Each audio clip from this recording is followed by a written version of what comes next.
Hey everyone, welcome to this episode of Inside the Sandbox. Today we are doing our first, hopefully of many videos, I like to call Ask Alex.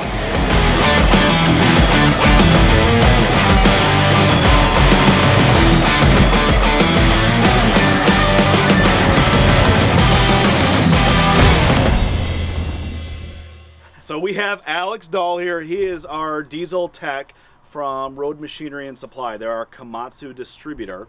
Alex has been absolutely awesome in coming out, shooting some pre-op inspections. We've done heavy equipment camps out at our site with Alex. And what we thought is we get a lot of questions on our YouTube channel, on Facebook. You know, some people may be asking technical questions about the equipment. We're obviously not the experts, so I thought it would be great to bring in an expert. So I hope you're an expert. I hope so. Okay. So he is an expert, or if not, he knows where to get the answer. So we put this out there a few weeks ago to kind of have people submit questions. So I've kind of got, we're just going to, this first one, I want to start out as simple and do some of the top ones that we felt would be really good to cover.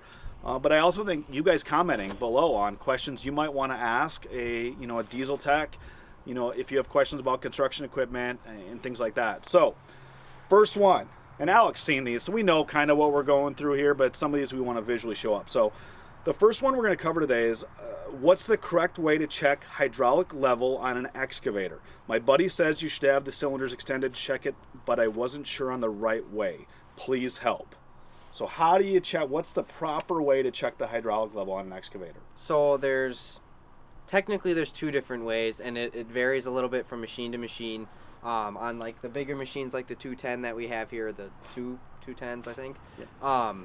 You're going to want to extend your arm all the way out, and you're going to want to dump your bucket and then set your boom down on the ground. So everything has as little chrome showing as possible on the cylinders. And then after you do that, you can hop out and you can go check your hydraulic level on the tank, and it should be in the sight glass. I personally like to have it right in the middle of the sight glass, just so I know that that's exactly where the level is, because if it's over the sight glass, it's over it, and you don't know if it's that far over it or this far, so that's just my personal preference. And then obviously if you don't see anything in the sight glass, you're going to definitely want to add it while the boom and everything is extended out like that. The other way on some of the smaller excavators, at least the Komatsu ones that I've seen, is if you bring everything in. So you bring your bucket, you curl your bucket all the way in, and you bring your arm all the way in, and then you lift your boom all the way up in the air, straight up in the air. So all of your chrome is exposed then. And on the sight glass, there will be two different spots to measure your fluid level. So one will be up here, and the other one will be like down here. So you just have to know which position you're in and look at the corresponding sight glass to be able to tell which one it is. And they will vary from machine to machine, and a great place to look is in the operation and maintenance manual, just in case you are still questioning it after this. But that's always usually a good way to check your hydraulic level. Yeah, and I think the key there is there's not necessarily a right way. There's a few different ways. So what I thought we'd do is we have our PC-210 Komatsu excavator out. Let's go ahead and we'll go out and show you some examples of how we would normally do it with just parked, and then we can extend the cylinders and show some of that. So let's go. You want to go check that out? Yep. So you can see this is how our excavator's parked with that boom up, stick in, bucket flat. Again, there's a lot of different schools of thought on how to park a machine. That'll be a separate question we'll talk about. But I just want you to see how we have this. Now let's go over and check the hydraulic fluid levels on this machine. The gauge is actually, Alex has already shown this to us before. It's high and low. You know what? I'll have you come in there and you can see there's a high-low indicator. Can you get in there with the camera and see that? Right now it's not actually showing anything, so that would be something that you would catch in a pre-op. We would need to get this machine positioned correctly in order to check this. So now that we see that before, now what we're going to do is have Alex get in and we're going to show what it does if we extend everyone. Okay, so now Alex is going to get in. He's going to extend it on how it should. So Alex, if you want to go ahead. Sounds good. So he's going to show you the way that to really get an accurate measurement on that hydraulic. So we're hoping we should see the difference in the levels there.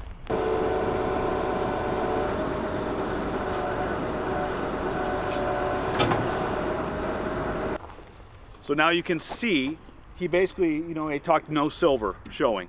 So all those cylinders, the bucket, the stick, and the boom is as much as we can get it down with the position it's at. So now let's go check that level now. Okay, so now Alex extended everything. And there we go, we're right at the height. So you'll see the different color, or right up there. I think it's important to understand, I mean, check the manual too, on whatever manufacturer with the equipment you have, on how they want you to check those fluid levels. Okay, so that was, again, if you guys have questions or anything on the checking the hydraulic levels on an excavator, again, there's no right or wrong, I would say, just knowing, right? Yeah, I mean, there is a right and a wrong. Like, if you have it in certain positions, there are going to be times where you won't read anything on the gauge. So the best bet to do is, if you don't know, either A, look in the book and see if you can figure it out, or B, call whoever your local dealer is for that piece of equipment, and they should be able to tell you or give you an idea of what you have to do, if it matters where everything is before you check it. Perfect. And there is a right and wrong in the fact that I'm always right and Trong is always wrong. Right, Trong? Sorry, he's behind the camera. So, okay, let's go to the next question I had in here. Okay, so next question we had was around the battery disconnect. It was, when should you use the battery disconnect? I've heard some say you should turn off after each use, or others that leave it on all the time. What do you recommend? So it's kind of a variable question. A lot of the times in the winter, most people shut them off just to help kind of save your batteries a little bit from, drawing down and not being able to start the machine when you need it to.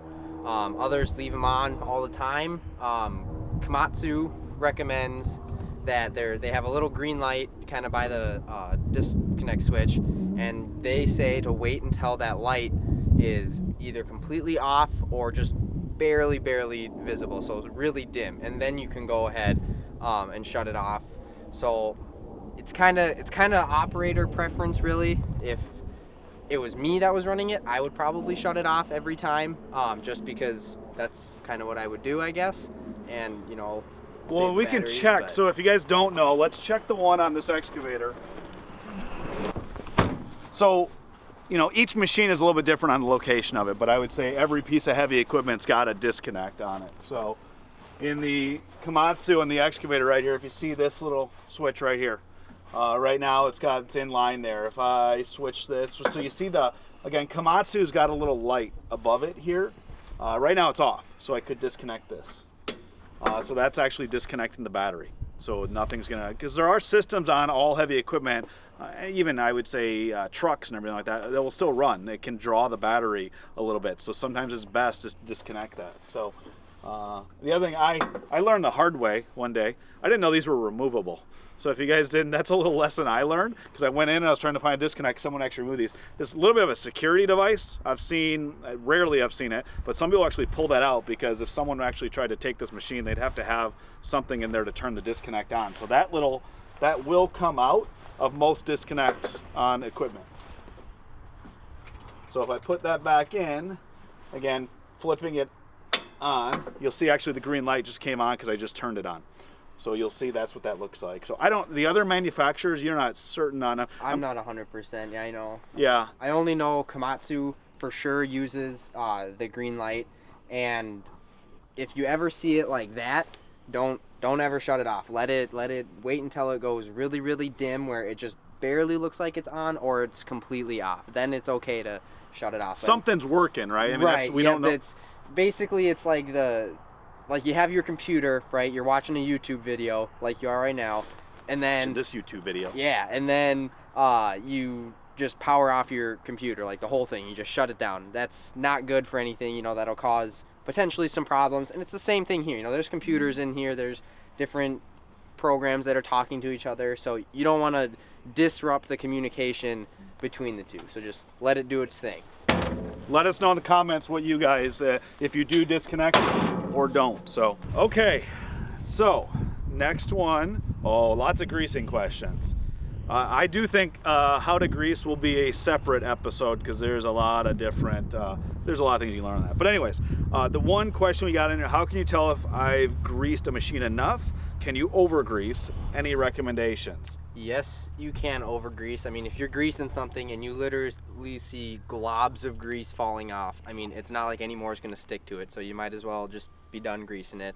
And a good way to tell if you've greased it enough, or at least what I do and a lot of the other guys I work with do, is when you grease, say, your bucket pins, you grease it until you either hear like the seal from the grease break from the new grease being entered into it, or you visibly see it coming out of like the ends of the pins and the end of the stick over there. I think that's so. Again, I think this will be a separate video, but you know, I'd say, should we do one and kind of show? Yeah, we can. Yeah, so we'll grease one of these just to give a little bit of an example. So again, we use a power grease gun. You know, there's the good old-fashioned hand ones are probably the most common, but again, that'll probably be a separate videos. But let's just show you, kind of give an example of what you see or what you're looking for when you grease. So a good place to do it, you know, where you can see it and or hear it relatively easily is right here with your stick pin. So all you got to do, you know, just stick it on there and start greasing.